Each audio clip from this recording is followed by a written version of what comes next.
facile à fabriquer au laboratoire. C'est l'acide acétylsalicylique, hein? C'est l'aspirine. Hein? Ensuite, qu'est-ce qu'on nous demande ici?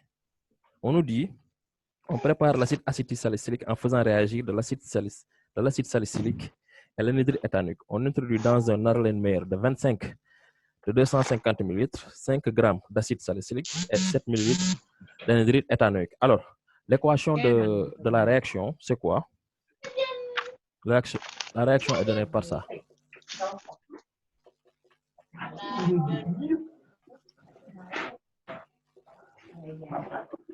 Plus, ça c'est notre anhydride, plus l'acide salicylique. L'acide salicylique, c'est...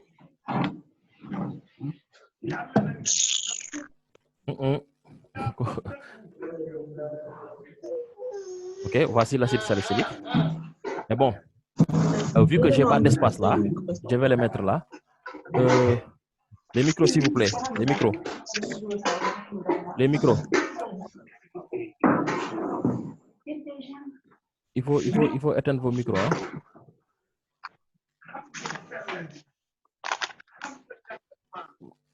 Voilà, j'ai éteint tous vos micros.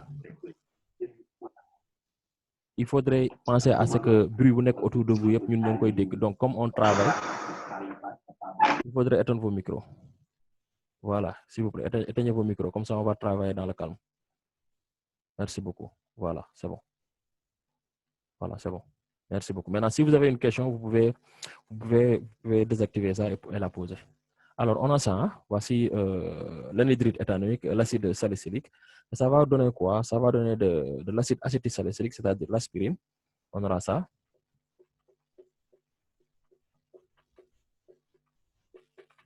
Tiré.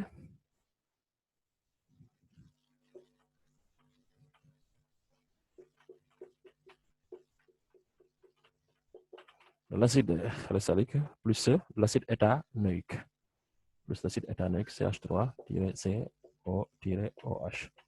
Voilà, c'est ça que nous avons. Donc, je n'ai pas d'espace, c'est pourquoi j'ai mis. Normalement, mes flèches devraient être ici. Mais puisque je n'ai pas d'espace, je les ai mis ici. Hein. Donc, la première question, c'est quoi?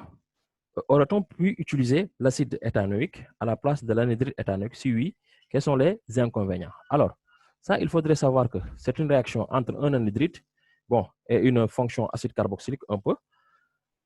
Donc, est-ce qu'on pouvait utiliser l'acide éthanoïque? Non, là, on ne pouvait pas utiliser l'acide éthanoïque. Pourquoi? Parce que l'acide éthanoïque réagit mal avec la fonction phénol de l'acide salicylique. Donc, l'acide éthanoïque, on demande ici, est-ce qu'à la place de l'anhydride éthanoïque, on pouvait avoir ici un acide éthanoïque? Je dis non. Premier cas, pourquoi? Parce que l'acide éthanoïque réagit mal avec la fonction phénol de l'acide salicylique. Non, parce que l'acide éthanoïque réagit mal avec la fonction phénol. La fonction phénol de quoi? De l'acide acétylsalicylique. De l'acide acétylsalicylique. Ensuite, quoi d'autre? La réaction entre... La réaction serait lente. Voilà, la réaction est limitée. La réaction entre... En fait, si tu es là. La réaction entre l'acide éthanoïque et quoi? La réaction entre l'acide éthanoïque et l'acide salicylique est limitée.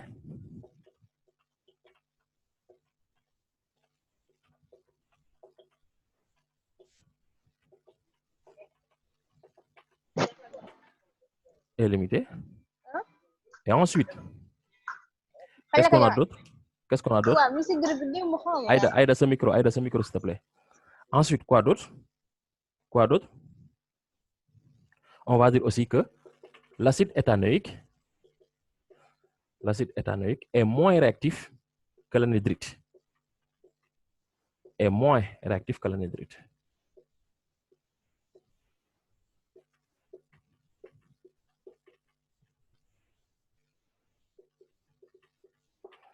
est moins réactif que l'anhydrite. Donc là, vous le savez, l'anhydrite éthanoïque, c'est un dérivé d'acide carboxylique. Vous avez appris que pour les réactions genre estérification et tous ces genres de trucs-là, il serait préférable d'utiliser l'anhydrite, l'acide anhydrique, et tous ces genres de trucs-là. Alors, la question suivante, c'est quoi? On nous dit, que se passe-t-il si on ajoute de l'eau au mélange réactionnel contenant l'excès d'anhydrite éthanoïque? Alors, que se passe-t-il si on ajoute de l'eau? Ça, c'est la question 2. Ça, c'est la question 1. Si on ajoute de l'eau, que se passe-t-il si on ajoute de l'eau? Que se passe-t-il si on ajoute de l'eau? Alors, qui a la réponse?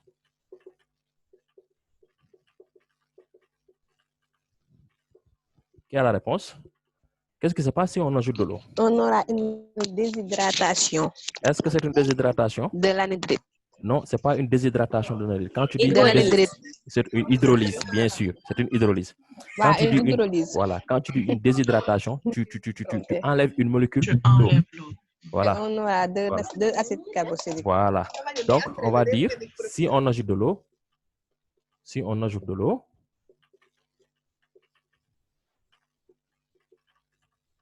l'anhydrite s'hydrolyse.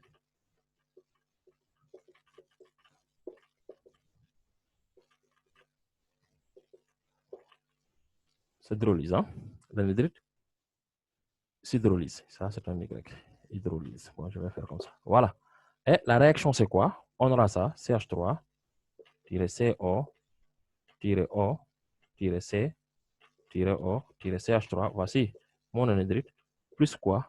Plus de l'eau. On a ajouté de l'eau. Maintenant, si on ajoute de l'eau, qu'est-ce qui va se faire? La fonction anhydrite va se casser en deux pour donner deux acides éthanoïques, CH3, CO, OH. Donc, voici la réaction. Voici la réaction.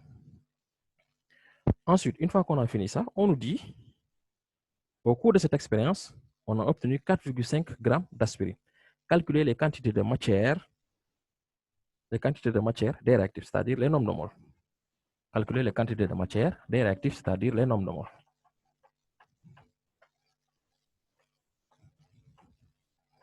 C'est-à-dire les quantités de matière, les nombres de moles.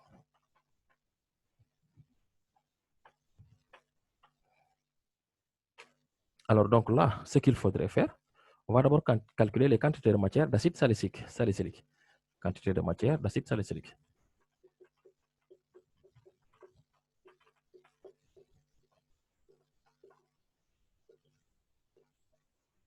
Acide salicylique.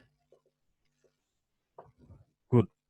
Alors, pour les quantités de matière d'acide salicylique, qu'est-ce qu'on a? D'abord, on sait que M, on m'a donné une masse d'acide salicylique, M1, n'est-ce pas?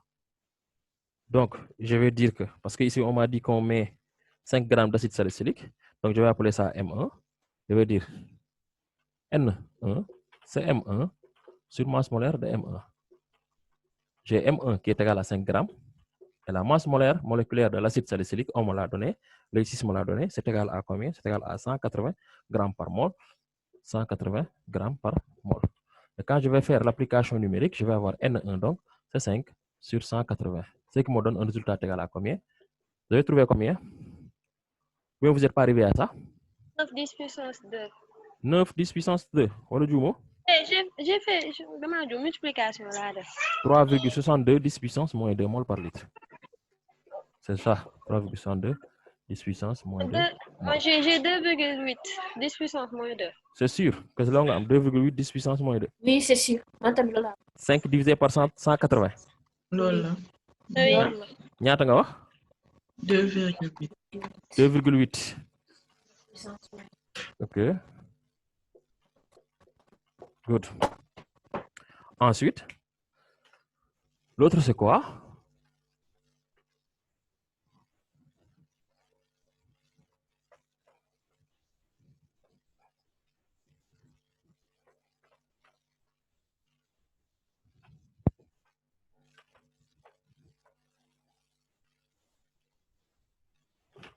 Good.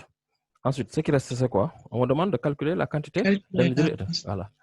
Calculer la masse d'aspirine que l'on aurait.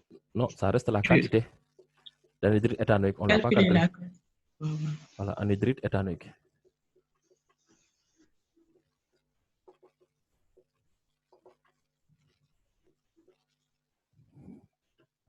Alors donc, pour l'anhydrite éthanoïque, là c'est simple. Qu'est-ce qu'on a? On va voir aussi. On va dire N2 c'est égal à M2 sur masse molaire 2. Or, vu que on ne m'a pas donné la masse de l'anhydrite, mais qu'est-ce qu'on m'a donné? Un volume d'anhydrite éthanoïque et les données qu'on m'a donné, on m'a donné la densité de l'anhydrite éthanoïque. Or, je sais que densité, c'est égal à quoi? Je veux dire, or, D2, densité, c'est égal à ρ anhydrite, ρ2 sur ρO. Donc, ρ2, c'est égal à densité de l'anhydrite multiplié par la masse volumique de l'eau. Or, je sais que la masse volumique de l'anhydrite, c'est ça, masse sur son volume, qui est égal à densité multiplié par ρO. Ce qui me donne donc la masse de l'anhydrite, c'est densité multiplié par la masse volumique de l'eau multiplié par le volume d'anhydrite établi. Donc, du coup, je vais avoir le nombre de moles d'anhydrite, c'est la densité multiplié par la masse volumique multiplié par le volume divisé par quoi? Divisé par la masse molaire moléculaire. 2. Aziz. Oui. Aziz, fii def nga erreur de masse molaire de l'acide salicylique du 180 de. ñaata la? 138 la. 138. Ah, 138 là. Ok, c'est ça.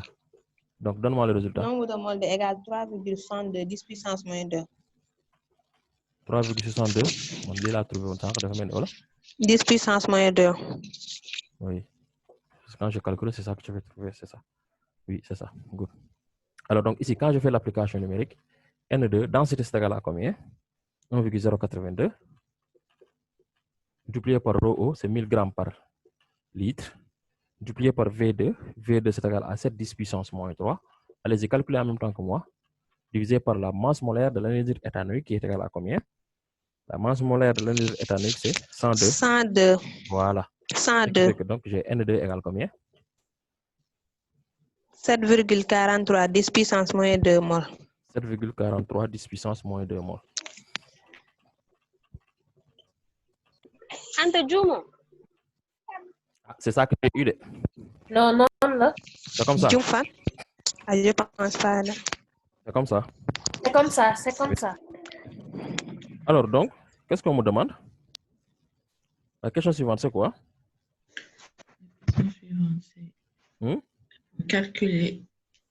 Calculer la masse d'aspirine que l'on aurait dû obtenir si le rendement avait été 100%. Alors, donc, d'après ce que j'ai ici, là, la réaction elle est équilibrée. Hein? La réaction est équilibrée. Attends, je vais effacer. On va calculer la masse d'aspirine. Hein? C'est ça qu'on demande. Si le rendement était de 100%. Oui. Voilà.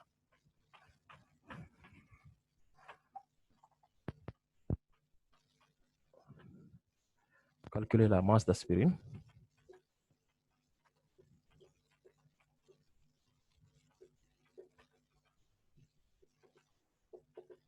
Si le rendement était de 100%.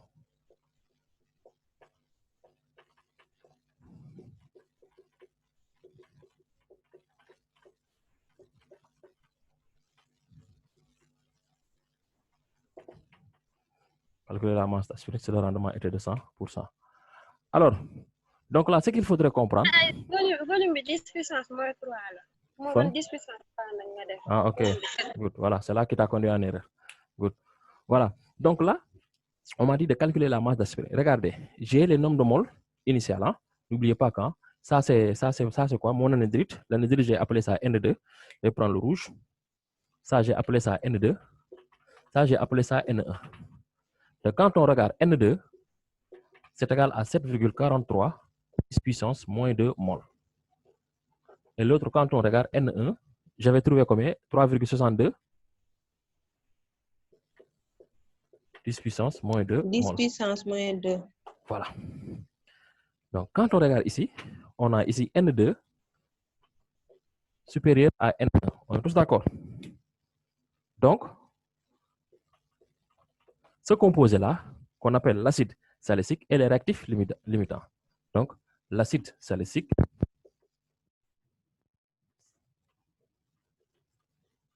et les réactifs limitants. Or, n'oubliez jamais, il faut jamais oublier l'acide salicylique. Il faut jamais oublier. Je le dis et je le répète. Je vais continuer à répéter ça énormément, jusqu'à ce que ça soit ancré. Même ça, quand vous dormez, vous rêvez de ça. On fait toujours un bilan molaire avec un réactif limitant. On fait toujours le bilan molaire avec les réactifs limitants. Cela veut dire que, so amé, des corps A plus B qui conduisent à D, A, B, C plus D, là vous avez alpha, là vous avez bêta, là vous avez gamma, là vous avez petit delta. Quand vous faites un réactif, c'est Na réagit sur alpha qui est égal à NB réagit sur bêta. Maintenant là, vous avez NC sur gamma sur ND sur delta. Maintenant, entre les deux là, il y aura une qui sera en excès, l'autre sera en défaut. Il faut prendre celui qui est en défaut et chercher à partir de celui qui est en défaut, combien va réagir, combien va disparaître de celui qui est en excès. Mais malheureusement ici, on a les mêmes coefficients stéréométriques. Donc on fait N2 sur 1, N1 sur 1. Donc ce qui revient à comparer N2 et N1. Maintenant, puisque N1 est le réactif limitant, cela veut dire que il va disparaître ici N1, il va disparaître ici N1, il va se former ici N1, il va se former ici N1. Donc en fait, le nombre de moles d'aspirine formé est égal au nombre de moles d'acide salicylique disparu. Pourquoi? Parce que l'acide salicylique est le réactif limitant. Non, non, cherchez les réactifs limitants. Qu'est-ce qui a été formé? Ce qui va rester, cherchez aussi les réactifs limitants. Parce que si on vous demandait la masse ou bien le nombre de moles d'anhydride disparu, ce serait N2 moins N1, c'est-à-dire 7,43 10 puissance moins 2 moins 3,6 10 puissance moins 2. Le nombre de moles d'anhydride restant. Qu'est-ce qui a disparu? C'est 3,6 10 puissance moins 2 qui va disparaître. Pourquoi? Parce que l'acide salicylique lui-même est un réactif limitant. Donc, il va disparaître totalement, mais en disparaissant, il va prendre un nombre de moles N1 dans N2 et aller former un nombre de moles N1 acide d'aspirine et aller former N1 à état noïque. Donc, ce qu'on va faire ici, c'est quoi? Dire que, vous avez compris, est-ce que? Non. Tu n'as pas compris, Elena? Non, j'ai pas trop compris. Qu'est-ce que tu n'as pas compris? Mais là, là, expliquez-moi. C'est réactif limitant. Ouais, réactif limitant, nous chercher Elena? def qui manam bu ñu amé A plus B mu jox non fi jarul A ak B acide éthanoïque moo nekk nii acide salicylique moo nekk nii sooy def réactif limitant looy def da ngay def noonu mol d'anhydride sur son coefficient stéréométrique. Quel est le coefficient stéréométrique de l'acide anhydrique ici? De l'anhydride éthanoïque? C'est 1. C'est 1. Quel est le coefficient de l'acide salicylique ici? C'est 1. C'est 1. Du coup, ce qui va faire que qu'est-ce que tu as? Tu vas comparer N2 sur 1 et N1 sur 1. Oui. Donc, N1 sur 1, c'est N1. N2 sur 1, c'est N2. Donc, comparer, ça revient à comparer N1 et N2. Oui. C'est bon. C'est bon? Oui. Donc, du coup, une fois qu'on a ça, on va dire que donc, le nanomole d'aspirine, qu'est-ce qu'on a demandé ça? La masse d'aspirine. La masse d'aspirine, c'est égal à nanomole d'aspirine fois masse molaire aspirine. Donc, c'est masse aspirine multiplié par N1 qui est égal à N1 multiplié par masse aspirine. Pourquoi N1? Parce que je l'ai dit tout à l'heure, N1 est relatif limitant. Ici, il n'y a qu'un seul coefficient, il y a un comme coefficient stéréométrique. Donc, N1 de l'acide salicylique sera égal à N de l'aspirine. Et donc, c'est ça. Je fais donc masse aspirine. C'est égal à 3,62 10 puissance moins 2, maintenant multiplié par 180. Et ça me donne masse aspirine égale combien? Vous trouvez combien? On trouve combien? Bon, je vais appeler ça M3. Je vais appeler ça M3. 6 6516. 6516. Est-ce que tu calcules? C'est ce que j'ai trouvé. Comme c'est vu. Est-ce qu'il n'y a pas de virgule? Il y a une Ouais, il y a une virgule, c'est 6,516. 6,516. 6 virgule? Bon, je vais faire- 516. voilà, 6,52 grammes. Voilà. 6,52 grammes. Et ensuite, la question suivante, quel est le rendement de cette réaction si on obtient 4,5 grammes? Rendement de la réaction.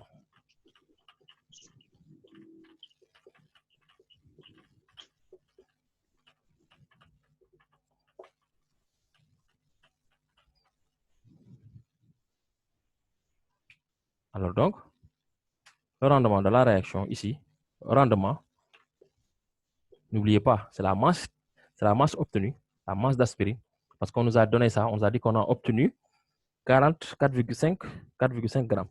C'est la masse d'aspirine sur la masse théorique. La masse théorique ici, c'est M3, c'est la masse calculée en utilisant le bilan molaire multiplié par 100. Voici le rendement. Et donc, rendement, donc, c'est égal à masse aspirine, c'est-à-dire 4,5 grammes, divisé par 6,52 grammes, multiplié par 100. Et du coup, là, j'ai R égale. Donnez-moi ça. Calculez ça. 69%. Voilà, et on a R égale à 69%. Et c'est fini. Ce sont ces genres d'exercices-là que vous rencontrez maintenant au bac. C'est simple. Lire le santé militaire. Exercice 1, c'est facile. Exercice 2, c'est facile. Peut-être les exercice 3, exercice 3, c'est facile parce que IPH à courbe là. Fan la affaire bi xaw exercice 4 bi rek moo xaw kii parce que foofu da ngeen di muus. Pourquoi? Parce que on vous a donné un exercice de synthèse chimique et où la concentration varie en fonction de la caractère rien. On dérive seulement. C'est simple. Donc, soo leen nee tempo un peu rek ndànk rek ngeen am ko ren ndànk avec les conditions là tout élève hyper concentré aura son bac facilement. Il vous suffit de vous concentrer que 2 mois. Concentrez-vous 2 mois ngeen liggéey bu baax def exercice réviser waat li ngeen def du début jusqu'à la fin et vous allez vous en sortir. En fait, c'est une aubaine parce que bon, c'est vrai que kenn ñaanuloon yàlla coronavirus yàgg fi parce que baaxul leer ay nit et tout ce genre de trucs là, mais en fait situation bi oblige à ce que ñu mettre leen dans des conditions où on va pas rendre les choses difficiles. Donc tout élève qui se concentre normalement rek, ne serait-ce que 2 mois de concentration maximum rek, tu fais ton bac et tu t'en sors. Moo gën ngay xaar ba année prochaine dina non avec ces conditions là je peux pas étudier tu sais. Oui, il y a nga fekk fi waa première. Et l'année prochaine, ce qui va se passer, c'est que je crois que tout sera normal, jàng bi day normal, lépp normal, tout revient à la normale. Et ñu jox leen nag programme bu complet. Donc, on va vous donner un sujet complet, affaire xaw a tar. Donc, profitez de ce brouhaha là, affaire yi jaxasoo, ngeen ne piw jàll. xanaa na correction bi warul sévère ren. Loolu yëpp dañ ko ci tenir en compte. On va tenir en compte de tout ça, toi aussi. On va tenir en compte de tout ça. Vous n'avez pas terminé, on vous a pas mis dans des conditions véritables d'examen. Donc, on va tenir compte de ça en corrigeant et tous ces genres de trucs-là. Donc, concentrez-vous au maximum sur ces 2 mois-là et donnez le maximum de vous. OK? Alors, Ouais, d'accord. merci beaucoup à vous. Donc, on se voit demain pour les suites.